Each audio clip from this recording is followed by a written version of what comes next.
business to go there. That's the kind of nonsense that goes on. Lawrence says he may take a board or interim CEO position and will split his time between Long Island and Victoria, where he says he'll still enjoy Czech movies. Some of the movies actually are, because they're a little bit older, and different ones, you know, I do that.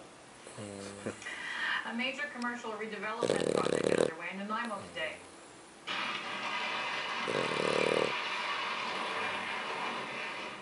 Demolition crews began working on the Laird Wheaton Card dealership property. It's the first step in a major redevelopment of the 5-acre site. Construction should be finished in about 14 months. The project is a major boost for the Nanaimo economy. So I'm going to become a pretty little snoring Christmas puppy. Yeah, it's a good shot in the arm, and it's going to be a good shot.